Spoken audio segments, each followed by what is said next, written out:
আসসালামু আলাইকুম ভিউয়ার্স। আজকে আমি আর একটি সুন্দর কিউট পাতার ডিজাইন নিয়ে আপনাদের সামনে হাজির হয়েছি। এই লিপ ডিজাইনটি আমরা গ্লু বা সুইয়ের সাহায্যে আমাদের ড্রেসে লাগিয়ে ফ্লাওয়ারের সাথে অনেক সুন্দর ডিজাইন ক্রিয়েট করতে পারি। এর জন্য আমি নিয়েছি 0.6 হুক আর গুটি সুতা অলিভ কালারের। ফার্স্টে আমি রাউন্ড করে আঙ্গুলের উপরে এই সুতা রাখলাম, ম্যাজিক রিং ক্রিয়েট করব। এই রাউন্ডের ভিতর থেকে এখন লুপ নিয়ে এসে আমি একটি চেইন করে নিলে আমাদের ম্যাজিক রিংটি ক্রিয়েট হয়ে যাবে। যে রিংটি আমরা কাজ শেষে ক্লোজ করে দিতে পারবো, এই জন্য এটাকে ম্যাজিক রিং বলা হচ্ছে। এরপর আমি একটি সিঙ্গেল কুশি নিচ্ছি, একটি লুপ নিয়ে আসলাম রিনের ভিতর থেকে। এরপরে দুইটি লুপ একসাথে ফেলে দিয়ে সিঙ্গেল কুশি করে নিলাম। এখন করে নিব ডাবল কুশি। একটি লুপ পেঁচিয়ে তারপর আবার একটি লুপ রিনের ভিতর থেকে নিয়ে এসে দুইটি দুইটি করে দুইবার ফেলে দিলে হবে আমাদের ডাবল কুশি। এখন দুইটি ডাবল কুশি নিয়েছি, তিনটি ডাবল কুশি। এখানে টোটাল আমি 8টি ডাবল কুশি নিয়ে নিব। 4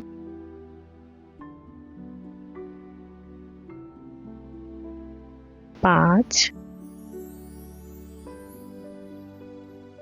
6 7 8। 8টি ডাবল কুশি নিয়ে নেওয়ার পর এখন আমি দুইটি ট্রিপল কুশি নিব। ট্রিপল কুশি করার নিয়ম হচ্ছে দুইবার আমি হুকের ভিতরে লুপ পেঁচিয়ে এরপর রিনের ভিতর থেকে আরেকটি লুপ নিয়ে আসবো। এরপর দুটি দুটি করে আমি 3বার লুপ ছেড়ে দিলেই হয়ে যাবে আমাদের ট্রিপল কুশি। একটি করে নিলাম, আরো একটি করে নিব ট্রিপল কুশি। ট্রিপল কুশি দুটি করে নেওয়ার পর এখন আমি 3টি চেইন করে নিচ্ছি। 1 2 3। 3 চেইনের নিচে দুটি লুপ পাবো, ওই দুটি লুপের ভিতর থেকে আমি লুপ নিয়ে এসে একটি সিঙ্গেল কুশি করে নিব। এখন আমি আবার পরপর দুটি ট্রিপল কুশি করে নিচ্ছি। একটি, দুইটি ট্রিপল কুশি করে নেওয়ার পর আমরা আগের পাশের মতোই সেম ওয়েতে আবার পরপর 8টি ডাবল কুশি করে নিব। 1 2 3 4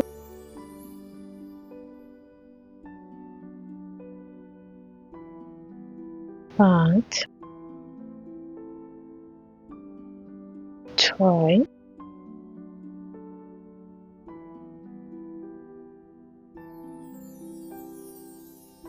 লুপটা একটু টেনে নিলাম। 7 8। 8টি ডাবল কুশি করে নেওয়ার পর একটি সিঙ্গেল কুশি করে নিলেই আমাদের হয়ে গেল আমাদের লিফ। এখন আমি লিফের নিচের অংশটি ক্রিয়েট করার জন্য 5টি চেইন নিব। ভালো করে আগে ম্যাজিক রিনের লুপটি টেনে নিলাম, এখন 5টি চেইন নিচ্ছি। 5টি চেইন নিয়ে নেওয়ার পর আমি ফার্স্ট চেইন স্কিপ করে পরবর্তী চেইনে স্লিপ স্টিচ করে নেব। এভাবে বাকি 3টি চেইনেও সেম ওয়েতে স্লিপ স্টিচ করে আমরা লিফের নিচ পর্যন্ত চলে আসব। এরপর আমি লিফের নিচের যে ফার্স্ট স্টিচটি পাবো, ওই ফার্স্ট স্টিচের থেকে স্লিপ স্টিচ দিয়ে লিফের কাজটি কমপ্লিট করে নেব। এই যে স্লিপ স্টিচ করে নিলাম, এখন আমাদের সুন্দর লিফ ডিজাইনটি কমপ্লিট হয়ে গেল। এখন আমি এক্সট্রা লুপটি কেটে নেব। এ হলো আমাদের কিউট স্মল লিফ, অনেক সুন্দর লিফটি। এখন আমি ব্যাকে নিয়ে লিফের লুপ হাইড করে নিচ্ছি। হাইড করে নিয়ে দুইটিকে ভালো করে নট দিয়ে দেব। নট দিয়ে আবার দুইটি একসাথে হাইড করে সুতাটি কেটে নেব। আমি দুইটি নট দিয়ে নিচ্ছি সেফটির জন্য। আপনারা চাইলে একটি নটও দিতে পারেন, এমনিও কেটে নেওয়া যায়, বাট আমি একটু সেফলি কাজ করার জন্য পরবর্তীতে যাতে ছুটে না যায় এই জন্য ভালো করে হাইড করে আমি লুপ কাটা পছন্দ করি, তাই আমাদের সাথে শেয়ার করলাম। এই হলো আমাদের লিপ। আশা করি ভিডিওটি আপনাদের ভালো লাগবে। আমার ভিডিওটি যদি ভালো লেগে থাকে আমার চ্যানেলে সাবস্ক্রাইব করে পাশে থাকবেন, লাইক করবেন, কমেন্ট করবেন, শেয়ার করবেন। আসসালামু আলাইকুম।